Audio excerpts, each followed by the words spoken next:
The signal did not come with a warning. There was no build-up, no slow approach on the long-range scanners, no time for the Valdorian Border Patrol to arrange itself into something that looked impressive. One moment the sector was empty. The next moment, 27 ships hung in the dark like a held breath, engines idling, weapons cold, formation so tight and clean it looked like one single machine with 27 bodies. Subcommander Oren Lies was reviewing supply logs when the alert fired. He dropped the datapad and looked at the scan board and did not speak for a long time. The ships were broadcasting a signal, open channel, every frequency the Empire used and several it did not. The message was simple. It named the senders as Terrans from a world called Earth, and it asked for permission to speak. Commander Drev Asen, leading the three-cruiser patrol, did not find this charming. He found it irritating. He had spent 20 years defending this border from species that were at least interesting when they caused trouble. These things had sent a greeting like they were knocking on a door. He ordered his patrol to advance and told his signals officer to broadcast a single response: "Leave now or be removed." The Terran fleet did not move. Asen fired a warning salvo. Disruptor bursts, calibrated to scatter and frighten. Every species scattered when Valdorian disruptors lit up the dark. It was a law of the galaxy, as reliable as gravity. The Terran ships moved sideways. Not back. Sideways. Together, as one, shifting out of the salvo's path with a kind of unhurried precision that made Asen's weapons officer go quiet mid-sentence. Then a single Terran ship pulled forward from the formation. Not a large one. A mid-sized vessel with a hull that looked like it had been through hard use and survived. It opened a channel. The face that appeared was a woman's. Dark hair pulled back. No uniform decorations Asen could identify. She looked at him the way someone looks at a minor inconvenience they have already planned around. She said her name was Nadia Voss. She said the fleet was not leaving. She said no Terran weapon would fire first. And then she said something that stuck in Asen's mind like a splinter for the rest of his life. She said, "You should look at where your salvo went, then think about why we let it go there." Asen looked. The disruptor bursts had passed through the exact space the Terran fleet had occupied half a second before. Clean miss. Not by luck. The Terrans had read the firing solution before the shots left his guns and moved just enough, just in time, with no wasted energy and no panic. He fired again. Full spread this time, no warning shots, real power. What happened next took 90 seconds. Asen spent the rest of that day trying to reconstruct it from the sensor logs and still could not fully explain it. The Terran ships split into 3 groups, absorbed the spread across their formation, so no single vessel took a full hit, and then closed on his 3 cruisers from angles that should not have been physically available given where they had started. They did not fire energy weapons. They fired something that looked, on the scanner, like dense metal slugs moving at a speed that made the sensor system flag an error because it thought the reading was wrong. It was not wrong. All 3 Valdorian cruisers lost engine function within 60 seconds. Then weapons. The hits were placed so precisely that the hulls held. No fires, no hull breach, no dead crew, just 3 drifting, powerless ships in the dark. Then the Terran vessel that Nadia Voss had spoken from pulled alongside Asen's cruiser and broadcast again. She said they had medical staff ready if anyone was hurt. She said a repair crew could be sent across if Asen gave permission. She said the fleet would wait. Asen sat in his chair and looked at the screen for a long time. He had fired on them first. They had disabled 3 warships without killing a single person, and now they were offering help. He did not understand what kind of species did that. He opened the channel and said nothing. He just left it open.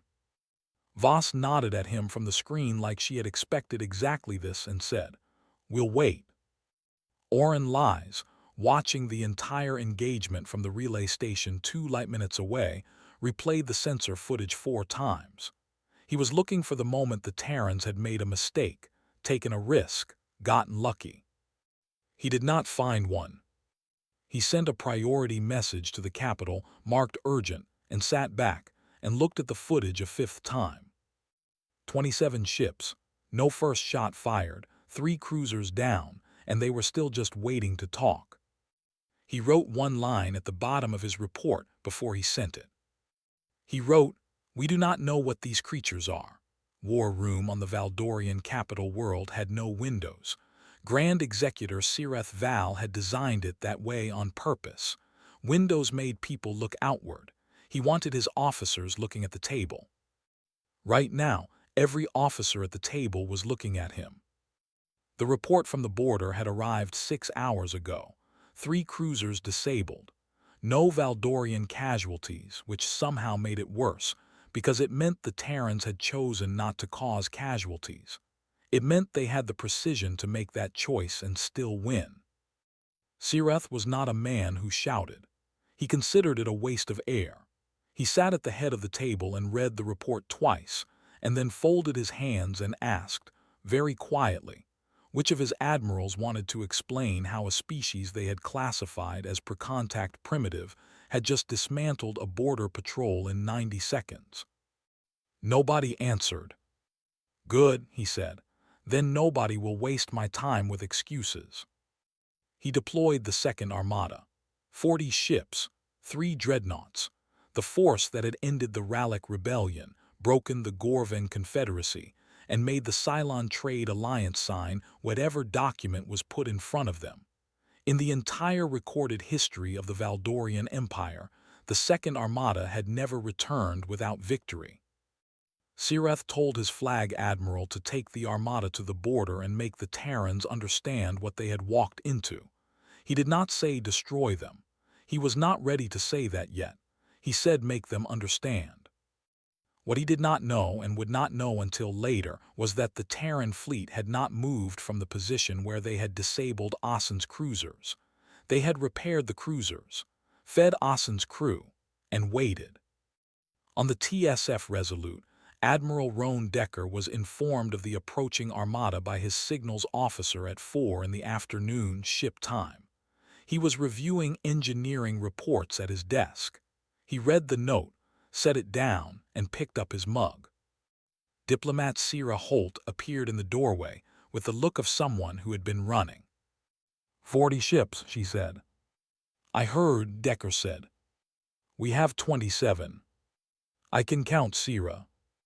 She came into the room and sat across from him and tried to read his face and found very little there. She had been on 3 diplomatic missions before this one.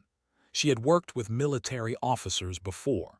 She had never worked with one who looked this calm when the numbers were this bad. She asked him what he was going to do. He told her he was going to finish his tea. She stared at him. He looked at her over the rim of the mug and said, "They're sending 40 ships because 3 cruisers got embarrassed. That means they're angry, not thinking. Angry fleets make mistakes. We have time to let them make one before we do anything." Oren Lies had been given a bunk on the Resolute while the diplomatic channels stayed open. He was not a prisoner. Nobody had taken his communicator. He could move around the ship almost freely, which he found unsettling in a way he could not fully name. He spent the transit time walking the corridors and watching the crew. What he saw did not match any model of a military species he had studied. The crew laughed at meals. They argued about small things with great passion and forgot about the arguments an hour later. One engineer had painted something on his tool chest that appeared to be an inside joke nobody else fully understood. They worked hard, and then they stopped working and sat together and talked about things that had nothing to do with war. And yet when the Armada's arrival was announced over the ship's internal system, every single one of them moved to their post in under 4 minutes without being told twice. The laughter stopped. The arguments stopped. They became something else, fast and quiet and focused, and Lies stood in a corridor and watched it happen and felt something cold move through him. He went to find Decker. He found him on the bridge, standing at the main display, watching the armadas approach Vector with his hands behind his back. Lies said, "You should leave. You cannot fight 40 ships." Decker said, "We're not going to fight 40 ships." Lies said, "Then what are you going to do?" Decker looked at him for a moment, and then looked back at the display. "We're going to let them see us," he said. "Just standing here, not running, that's the message. That's the only message that matters right now." The second armada dropped out of transit in a standard crushing formation. It was beautiful in the way that only overwhelming force can be beautiful. The dreadnoughts led. The cruisers fanned behind them. 40 ships arranged to say one thing without words. Sirath's flag admiral opened the channel and delivered the Empire's ultimatum. "Surrender your vessels. Submit to processing. Depart Imperial space immediately or be destroyed." The response came from a man the Admiral had not seen in the intelligence briefings. Middle-aged, unremarkable face. He was holding something in one hand, some kind of container, and he appeared to be in the middle of eating. He finished what he was chewing. Then he said, "We came here to talk. You brought 40 warships and we're still here. Think carefully about what that means before you do something we'll all have to live with."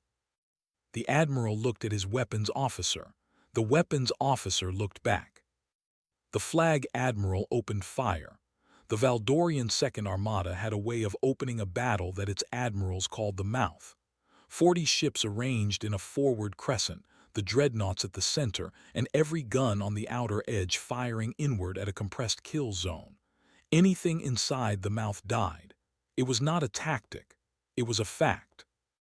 Chief Engineer Bram Hollies had been studying Valdorian engagement records for 11 months. He had built something for exactly this. When the mouth began to close and the first volley came screaming across the dark, the Terran fleet did something the Flag Admiral had never seen in 40 years of command. It folded. Not retreated. Folded. The formation collapsed inward on itself like a fist closing, ships tucking in tight, and then the entire group dropped below the engagement plane at an angle the Armada's targeting systems had not been given enough time to adjust for. The volley hit nothing. Then the Terran fleet split into 4 groups and moved in 4 different directions at once. The Flag Admiral had expected one of 2 responses. Either the humans would scatter in panic, making them easy to chase and destroy one at a time, or they would hold tight and try to absorb the first volley with their shields and die slowly. He had a plan for both. He did not have a plan for this. The 4 groups each moved toward a different section of the Armada's crescent at an angle that forced the outer ships to choose between holding formation and tracking targets. Holding formation is what Valdorian doctrine demanded. The outer ships held. The targeting became impossible. Ships on the Armada's left flank were suddenly shooting past their own vessels to chase Terran destroyers that had already moved again. Nadia Voss took the eastern group herself. 6 destroyers and 2 heavy ships, moving fast, pulling 2 of the dreadnoughts into a pursuit. The dreadnoughts followed because their pride demanded it, because nothing their size had ever been successfully chased by something that small and survived. She led them for 8 minutes, changing speed and direction in patterns that felt almost random but were not. Then she stopped. Or rather, she let the 2 dreadnoughts think she had stopped. She cut thrust and let momentum carry the eastern group forward slowly while 6 Terran vessels that had been positioned quietly 30 minutes earlier came in from the flank. All 6 fired at the same moment, at the same spot on each dreadnought. The spot Hollies had identified in his 11 months of research as the place where Valdorian hull plating overlapped and created a gap in energy dispersion. Both dreadnoughts lost power within seconds of each other, dead in space. No explosion, just silence and drift. At the center of the battle, Decker took the Resolute and 4 other ships directly at the Armada's flag vessel. Not firing. Moving. The Flag Admiral could not understand it. They were closing at full speed with weapons cold, crossing through live fire from the Armada's center guns, taking hits on their hulls and not stopping. Holly's adaptive shielding worked by doing something no Valdorian engineer had considered. Instead of trying to stop the energy of a hit at the point of impact, it spread it across the whole hull in milliseconds, like water soaking into a cloth. The hull got warm. It did not break. Valdorian weapons were designed to punch through concentrated shield points. Against something that had no concentrated points, they were doing far less damage than they should have.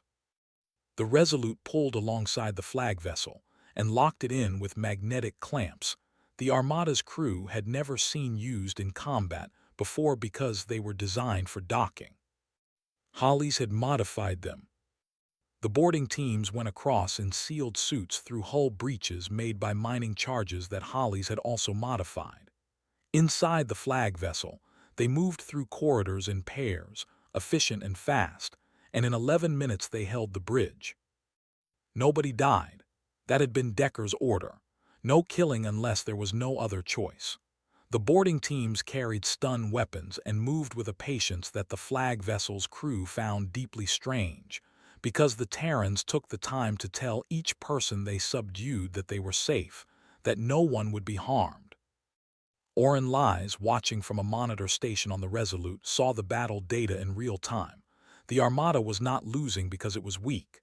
It was losing because every tactic it used assumed the enemy would behave in one of a small number of predictable ways.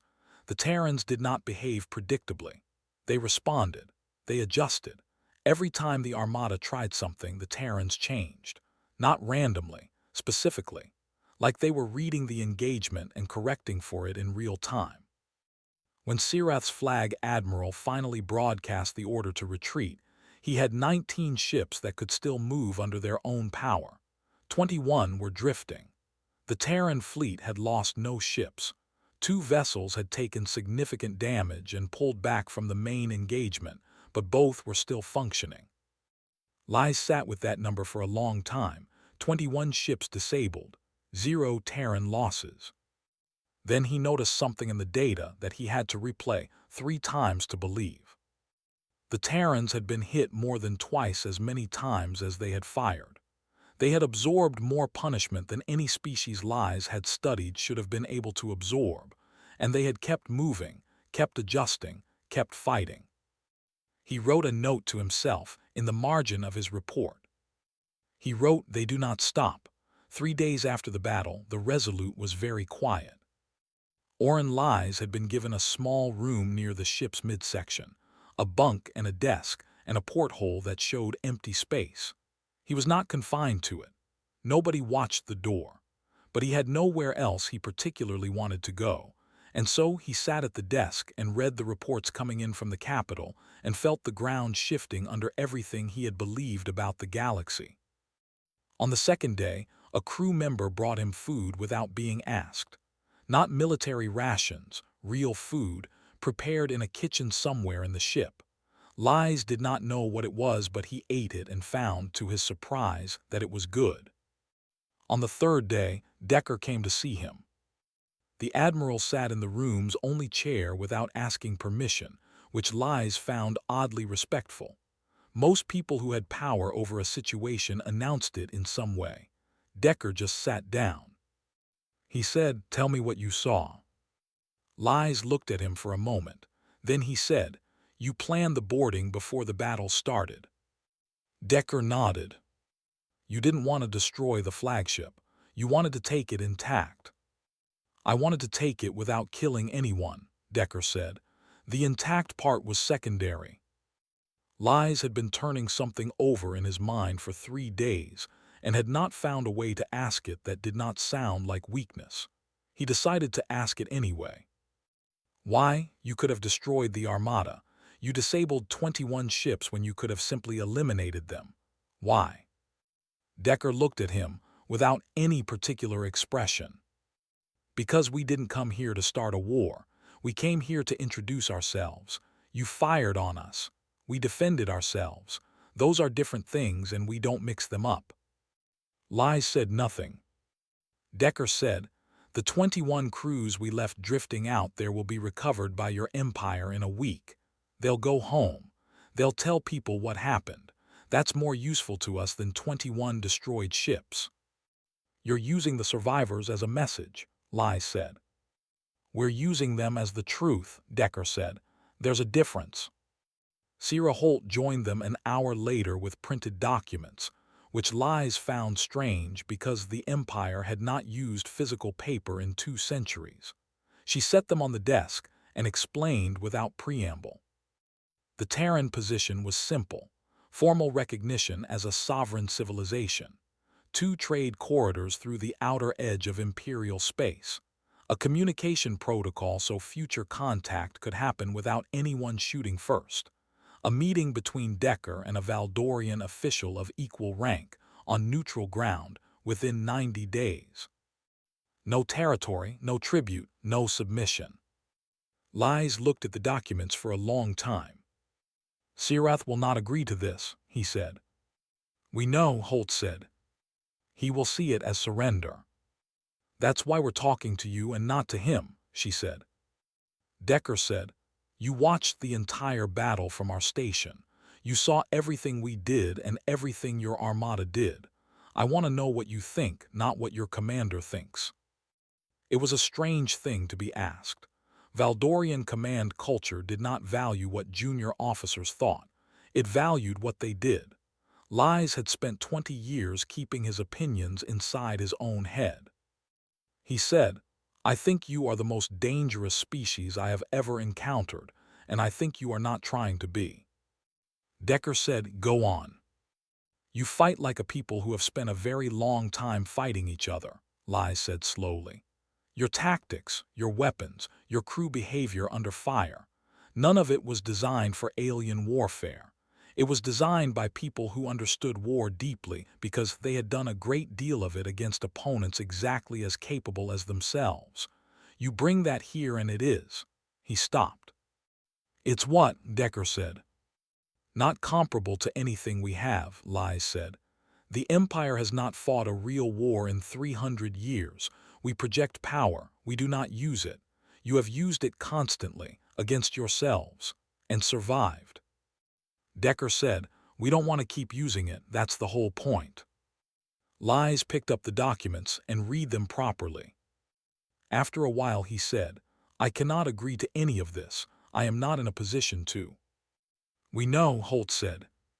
But I can carry it back. I can put it in front of people who are not Sirath Val. Lies set the documents down and looked at the porthole. Somewhere out there, 21 Valdorian ships were drifting, waiting for recovery. Their crews were alive. In any other engagement in the Empire's history, they would not have been. He thought about what kind of species disabled 21 warships, and then offered to send a repair crew. Then he said, your engineer, the one who modified the shielding, how long did that take him? Decker almost smiled. 11 months. 11 months, Lies said quietly, based on records we never knew he had. He stood and picked up the documents. I will need a ship, he said, somewhere between the capital world and the border. The Valdorian Empire made a decision it did not announce or record in any official document. It decided to end humanity. Not because of the battle alone. It was what the battle had revealed in the recovered data. The Terrans had not been trying their hardest. The adaptive shielding, the boarding tactics, the kinetic weapons, the formation collapses, those were prepared tools, things they had built and brought. But the way they used them, adjusting in real time without a command being issued, reading an enemy engagement and correcting for it mid-battle, that was not a tool. That was a nature. Sirath Val understood this in a way that made the political decision simple. A species that could be beaten with enough force was manageable. A species that got better the more you pushed it was something else. He activated the first armada, 90 ships, 6 dreadnoughts. The carrier INS Valdor's Wrath, which had not left its dock in 40 years because there had never been a reason. He did not issue an ultimatum. He pointed the armada at the Terran fleet's last known position and told them to finish it. On the Resolute, Bram Hollies received the signal 2 hours before the Armada arrived from a sensor drone he had placed at the transit point 3 days earlier. Nobody had asked him to do this. He had done it because it seemed like the kind of thing that would be useful. He went to Decker and handed him the report. Decker looked at it and asked if the new capacitor arrays were installed. Hollies rocked his hand side to side. Decker said that was good enough and sent one message to Earth. The response came back in 40 minutes. 2 Terran battle groups, 60 ships, had departed a staging point 3 weeks ago. Estimated arrival, 90 minutes after the Armada. Hollies did the math and said, "That's going to be tight." Decker said, "It always is." Sierra Holt asked to broadcast before contact. Decker said yes. She did not direct the message at Sirath Val. She sent it to the entire Armada, every frequency, addressed to no single person. She spoke for 4 minutes about Earth and what it looked like from space, about the centuries humanity had spent at war with itself, and the choice, made over and over, to survive and try again. She said the Terran fleet was here not to take anything but to belong to something larger than one world. Sirath Signals officers jammed the broadcast inside the first minute. The jamming worked on 2/3 of the Armada. Hollies had routed the signal through a secondary harmonic that bounced off the Armada's own communication arrays. He grinned when the jamming went live and his signal kept going. The Armada arrived, and the battle was not like the last one. The first Armada was not angry. It had been briefed. The dreadnoughts did not chase targets. They held position and created overlapping fire zones and waited.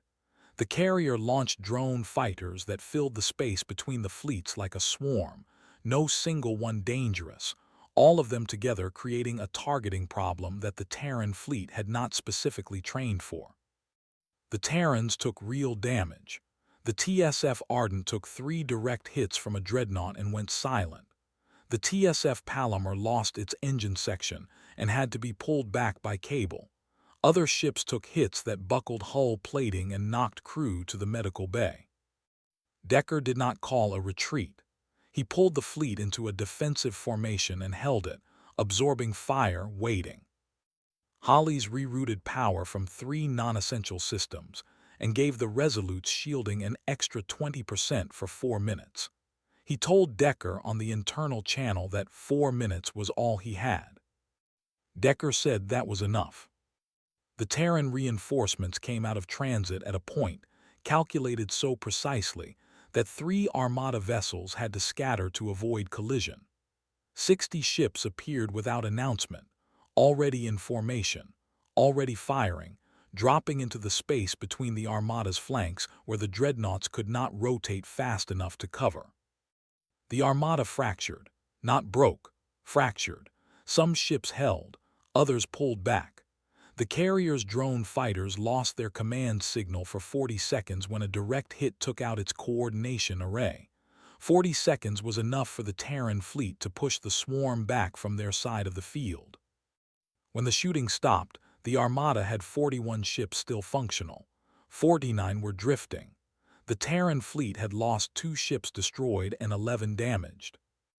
Decker opened a direct channel to the carrier INS Valdor's Wrath, still functional, still armed, surrounded by its remaining escorts. He said, "It's still not too late to talk." There was a long silence. Then a voice answered. Not Sirath Val, not a flag officer. Someone low in the carrier's crew, not on a command channel, just someone whose hand had found an open frequency out of something that was neither fear nor rage but something in between. The voice said, "Who are you people?" Decker looked at the display in front of him. 49 drifting ships, 2 years of preparation, an empire that had sent everything it had and still come up short. He said, "We're the people who keep showing up." He said it the same way Hollies talked about a design problem, matter of fact, without drama, like it was simply the most accurate answer available, which it was. On the other end of the channel, nobody responded. But the channel stayed open. Nobody ordered Sirath Val to step down. The Empire did not work that way. What happened instead was quieter. His advisors stopped bringing him options and started bringing him outcomes. His admirals stopped asking for orders and filed reports after the fact. The capital went on, and Sireth Val went on inside it, but the space around him slowly emptied of anything that required his decision. Oren Lies was given the carrier to bring home, then a position on the Emergency Council, then a title that had not existed before, because the Empire had never needed a word for someone whose entire job was to understand a species they had twice failed to destroy. The neutral station chosen for the talks was a decommissioned mining platform sitting in a system nobody owned. It had working life support and very little else. Sierra Holt arrived first with a team of 6, and the same documents Lies had carried back to the capital, now marked in 3 different hands from 3 rounds of revision. She set them on the table and did not rearrange the chairs. Lies arrived 2 hours later with 4 people, and a recording device he placed on the table openly and described without being asked. He said the record would go to the full council, not a summary, not a redacted version, the whole thing, because the agreement would only hold if the people who lived under it understood what had been agreed. Holt said she had no objection. They worked for 6 days. On the 3rd day, a dispute about transit corridor boundaries lasted 9 hours. Lies broke it by asking Holt to set the maps aside and explain in plain words why the specific corridor mattered. She explained. He proposed a route 90% of what she had asked for. She went into a side room for an hour and came back and accepted it. On the 4th day, they reached the communication protocol and found they agreed on almost everything. Decker came to the station on the 5th day, not as a negotiator. Lies had asked him personally, less like a diplomatic request and more like one professional asking another to come and look at something. Decker walked in, looked at the spread of documents, sat down, and listened while Holt and Lies walked him through where they were. He asked one question at the end. He asked what the Empire intended to do with the 49 ships still drifting, where the second battle had been fought. Lies said they would be recovered. Decker nodded and said his fleet would hold position until recovery was complete and could assist with navigation if needed. He said it the way someone offers to hold a door. Lies wrote in the small notebook he had been carrying since before the first battle. He wrote, "They offer help the way we offer a fence, without thinking, as the default." The accord was signed on the 6th day. Not a peace treaty because there had never been a formal war. Not a surrender document because neither side had surrendered. A recognition agreement. Each party acknowledged the other existed, had rights, and could not be acted against without cause. The most basic possible document. Also the first document the Valdorian Empire had ever signed with another species, that the Empire had not itself written. The lights in the room flickered when they finished because the station's power system was old. Someone on Holt's team made a hot drink from supplies they had brought and passed it around. Liza's junior officer, a young man named Dav, accepted a cup, tasted it, and looked genuinely surprised. Liz asked what it was like. Dav thought about it and said it was very strange and that he wanted more. Liz wrote that down too. On the transport back to the Resolute, Decker stood at a viewport and watched the station until it was too small to see. Nadia Voss stood beside him. She asked if he thought it would hold. He said parts of it. She asked which parts. He said the parts that Liz believes in, maybe a few more. She was quiet for a moment, then she asked, and if it breaks? He looked at the dark space where the station had been. Then we're still here, he said, same as before they knew we existed. Below, Hollies was already at his bench. New schematics, new problems laid out in front of him, each one a question he intended to answer. His light was the last one on in the engineering section and would stay on through the next shift change because Hollies did not stop when a problem was solved. He stopped when the next one was ready. Outside the viewport, space looked the same as it always had, cold, wide, indifferent to the small ships moving through it. But the ships were different now. Terran and Valdorian both, moving in the same space, neither retreating. Two civilizations that had tried to settle their first meeting with weapons and found at the end of it that the weapons had not settled anything at all. The Empire had arrived at the border believing strength was silence, that force alone wrote the rules of the galaxy. Humanity had shown up with 27 ships and a diplomat holding printed documents and proven, quietly and thoroughly, that the galaxy was larger than any single set of rules. It was not peace, not entirely, but it was something the galaxy had not seen in a long time. It was a beginning. And beginnings, for humans, were where everything worth doing started.